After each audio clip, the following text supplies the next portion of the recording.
The ghosts of Alcatraz. Why this prison is still haunted. The fog came in fast that night, swallowing the lights of San Francisco until Alcatraz stood alone. Black rock, black water, no witnesses. At 11:30 p.m. on a bitter evening in 1937, guards sprinted across the cell house after a head count came up short. Theodore Cole's cell was empty. His bed was untouched. The bars were intact. No blood, no note. Just silence and the distant slap of waves against stone. Within minutes, searchlights cut through the mist, sweeping the bay like knives. Sirens echoed. Boats were launched. The water temperature hovered just above freezing. Survival time, minutes. Cole had vanished into the dark. Official reports said he drowned. They always said that. But no body was ever recovered.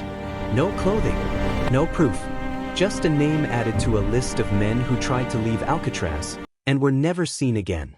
That disappearance didn't haunt Alcatraz because it was mysterious. It haunted the prison because it wasn't the last. Alcatraz Federal Penitentiary was never meant to be humane.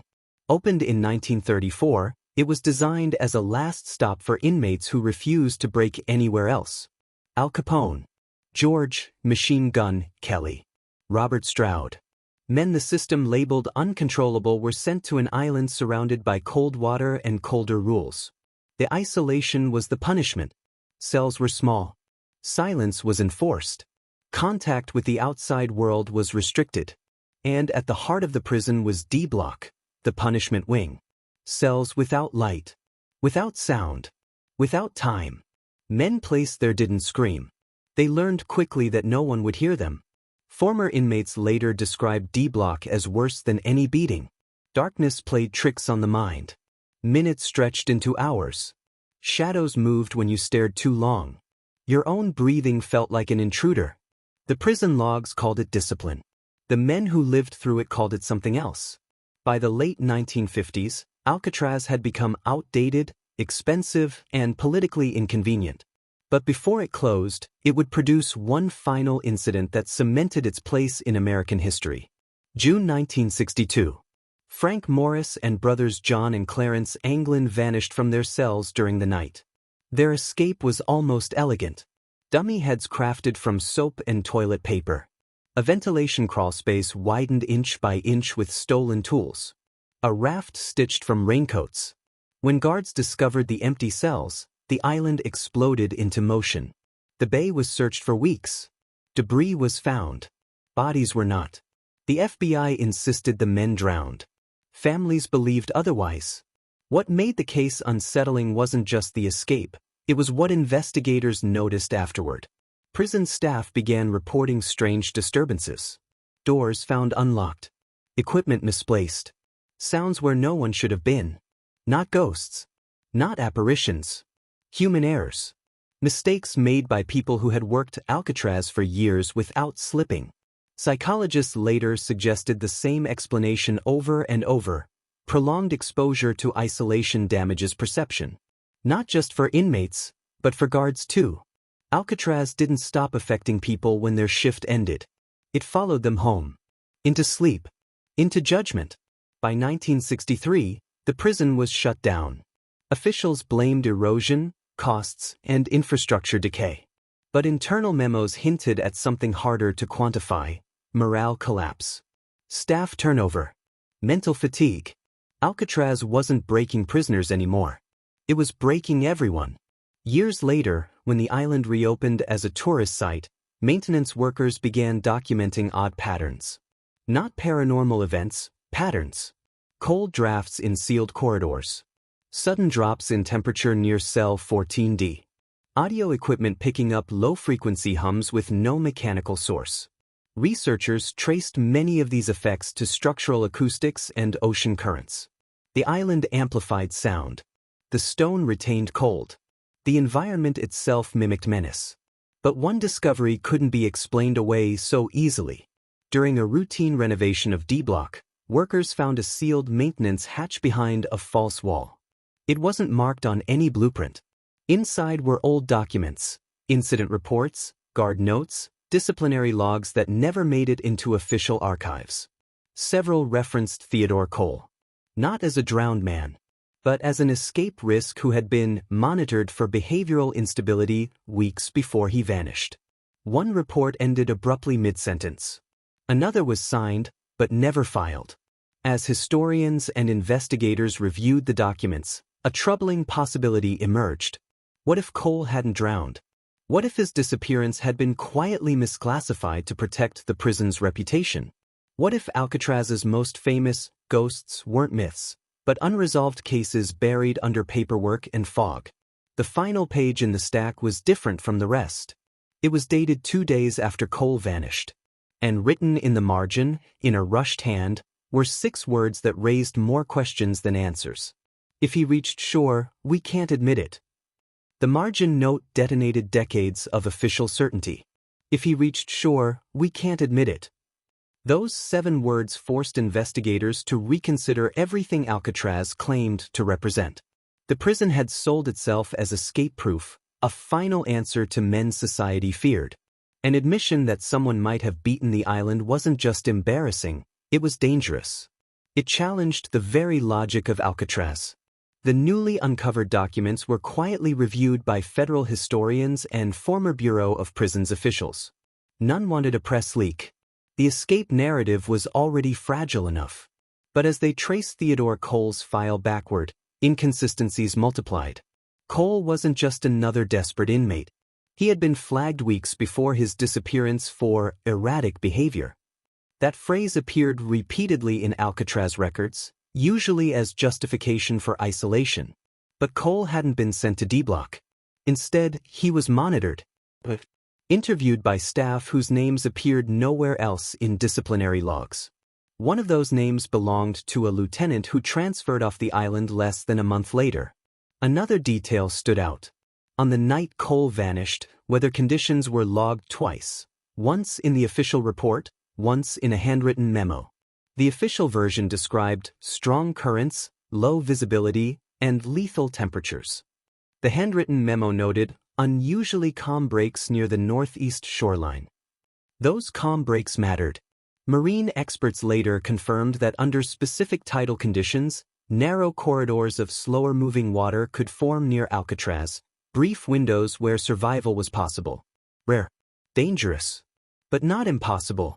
If Cole hadn't survived, no body meant no certainty. And Alcatraz relied on certainty the way courts relied on verdicts. The same pattern surfaced in the 1962 escape. When Frank Morris and the Anglin brothers disappeared, the FBI spent 17 years trying to prove they died. Raft fragments were found.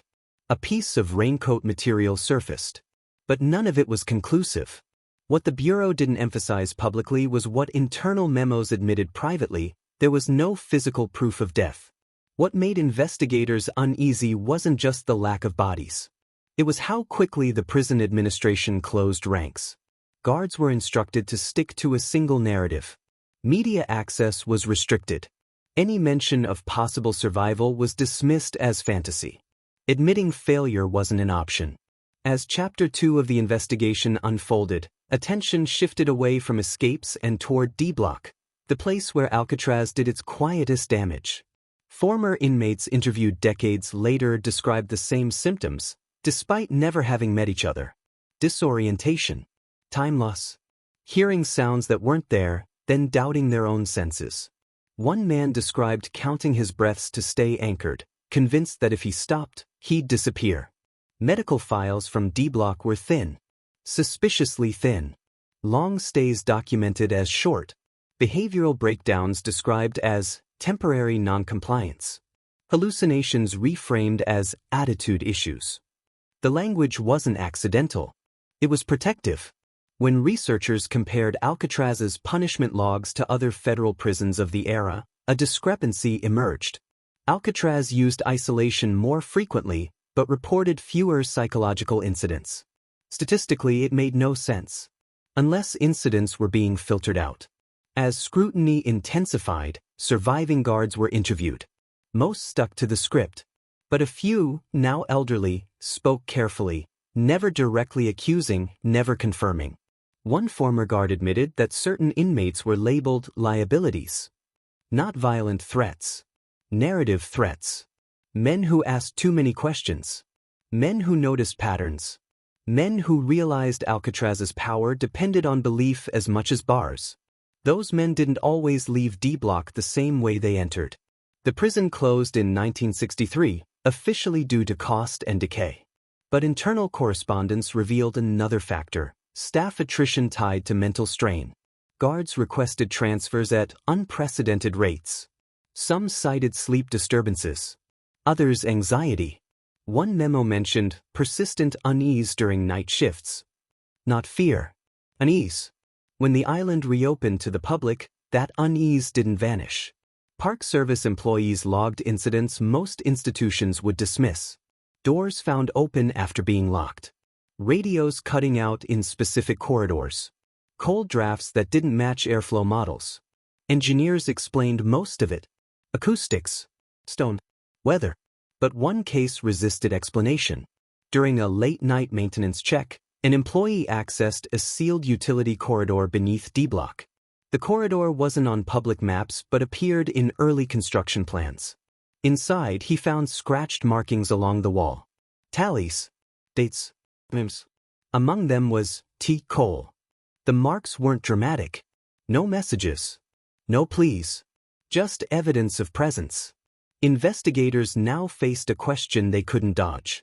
What if Alcatraz's legacy wasn't about men who died trying to escape, but about men whose fates were deliberately left unresolved to preserve the myth? If Cole survived, admitting it would have shattered the prison's authority. If Morris and the Anglins survived, it would have exposed decades of institutional denial. And if D-Block caused long-term psychological damage that was minimized or hidden, the prison wasn't just harsh, it was negligent. As files piled up, pressure mounted to release everything. That's when evidence began to disappear. Digital scans corrupted. Originals misplaced. Access delayed. The same pattern, repeated from Sing Sing to Alcatraz. Delay, dilute, deny. Then an archivist reviewing coastal death records made a connection no one expected. A John Doe recovered near Marin County in late 1937. No fingerprints on file. Cause of death listed as exposure. Estimated age and build matched Theodore Cole. The report had been closed without further investigation. And stamped across the top, in faded ink, was a single word: reclassified. The word reclassified sat at the top of the coroner's report like a verdict no one wanted to read out loud. The John Doe recovered near Marin County in 1937 had been logged, tagged, and quietly buried. No fingerprints on file meant no questions. Exposure meant no trial. The case closed itself. But when modern analysts overlaid the details, height, build, time window, ocean conditions, the match to Theodore Cole was too close to ignore. If the body was his, then Alcatraz had known. And if Alcatraz had known, the official narrative of an inevitable drowning wasn't just incomplete, it was constructed. The implication forced a reckoning. Either Cole survived long enough to reach shore and died later, or his recovery was intentionally detached from the escape to preserve the island's reputation. In both scenarios, the truth had been managed. Carefully. Quietly. The same management appeared everywhere investigators looked. In the Morris, Anglin case, internal memos revealed a deadline, an unspoken point after which the Bureau would stop searching and start concluding. Evidence that suggested survival was labeled inconclusive and archived. Tips from South America were logged but not pursued. A photograph of the Anglin brothers in Brazil was evaluated once, then shelved. The question was never, what happened? It was, what can we afford to admit? As scrutiny intensified, historians reframed Alcatraz's legacy. Not as a fortress of justice, but as a laboratory of control. One that learned how to shape outcomes by shaping narratives. Isolation didn't just punish inmates. It insulated institutions from accountability. D-Block became the centerpiece of that reassessment.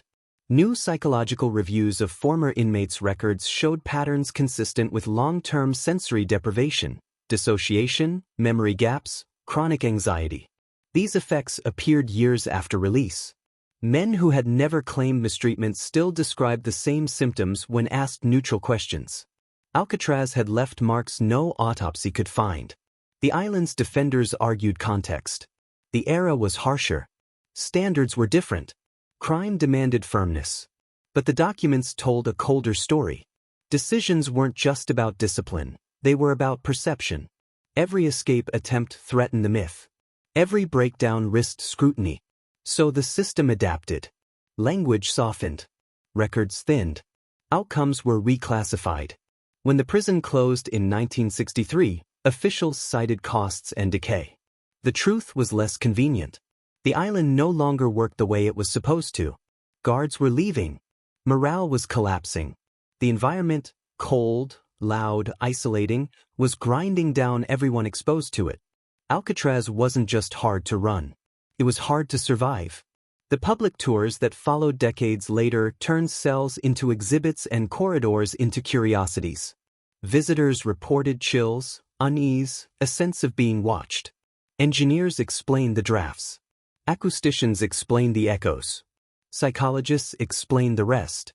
Expectation shapes experience. But expectation alone couldn't explain the data. Environmental studies confirmed that Alcatraz's architecture amplified low-frequency sound produced by wind and tides. That sound, below conscious hearing, can trigger anxiety, disorientation, and dread.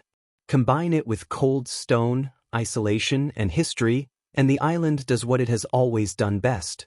It presses on the mind. No ghosts required. The final blow came during a comprehensive release of federal records years after the initial investigation reignited interest. Buried in an appendix was a policy memo drafted after the Morris, Anglin escape. It outlined a principle that would guide future responses across the prison system. Preserve institutional confidence by avoiding definitive statements when outcomes are uncertain. Uncertainty, in other words, was safer than truth. Before this story locks you in, hit subscribe, smash like, and comment below, because once you step onto this island, there's no easy way back.